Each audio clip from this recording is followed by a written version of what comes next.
ভালো তো দেখুন, আমাদের বক্তব্য একটাই, এই পশ্চিমবঙ্গে 30% উপরে মুসলমান আছে। তাদের ধর্ম ইসলাম ধর্ম। মোটামুটি ইসলাম ধর্মে দুটো সময় থাকে যখন এক বিশাল অংশের মানুষ নামাজে অংশগ্রহণ করে। এক ঈদ, আর দুই ঈদুল আদহা মানে বকরিদ। বাকি যেটা হয় সেটা শুক্রবার জুম্মার নামাজ পড়া হয়। পশ্চিমবঙ্গ নামক যে রাজ্যটা, সেটা ডেন্সলি পপুলেটেড, অর্থাৎ এখানে প্রচুর মানুষ এক জায়গায় বসবাস করে। সেইখানটায় স্থানের অভাব হতে পারে। স্থানাভাবের জন্য কখনো রাস্তায়, কখনো এখানে সেখানে নামাজ পড়ার ব্যবস্থা করা। সেই নামাজ পড়ার সুযোগ তাদেরকে দেওয়া হোক, এবং তারা যেন সবাই একসঙ্গে সে নামাজ পড়ার সুযোগ পায়। কারণটা কি জানেন?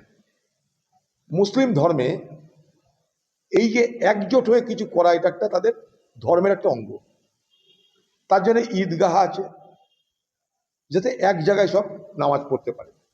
জায়গার স্থানের সংকুলান হতে পারে, না হতে পারে, সরকারের সেটা ব্যবস্থা করা দরকার। রেড রোডের পরিবর্তে ব্রিগেডে কোনো অসুবিধা তো কারণ নাই, আমরা অসমর্থন করারও কোনো কারণ নাই। এতদিন করে এসছে এবার এটা নয়, এটাই চলতে থাকবে। কিন্তু পাশাপাশি আমি এখানে করতে দেব না, কারণ তারা ইসলামী, এই ভাবনাটার দ্বারা কিন্তু পরিচালিত হওয়া উচিত নয়।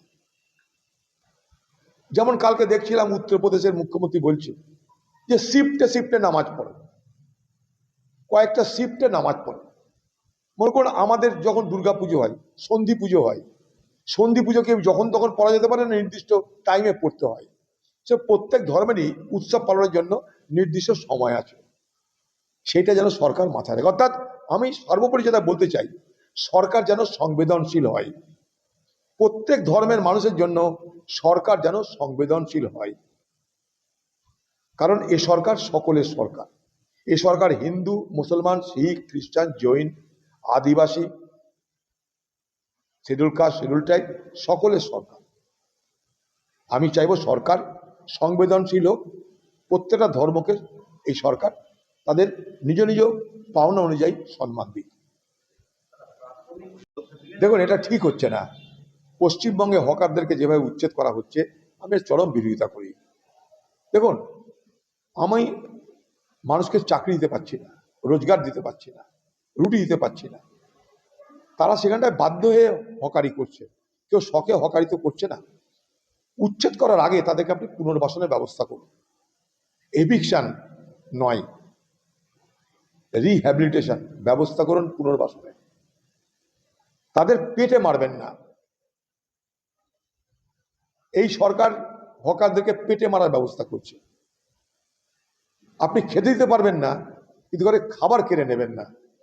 এখানে বৈজ্ঞানিকভাবে, যুক্তিসম্মতভাবে একটা কিছু করা উচিত বলে মনে করি। এইভাবে আমার হাতে সবকিছু ক্ষমতা, যা কিছু করে দিলাম, এই পথটা কিন্তু ঠিক হচ্ছে, পদ্ধতি ঠিক হচ্ছে না। পশ্চিমবঙ্গের জায়গার সংকুলান আছে, density of population quite high in Bengal. সারা ভারতবর্ষে সব থেকে বেশি জনসংখ্যার ঘনত্ব পশ্চিমবঙ্গে।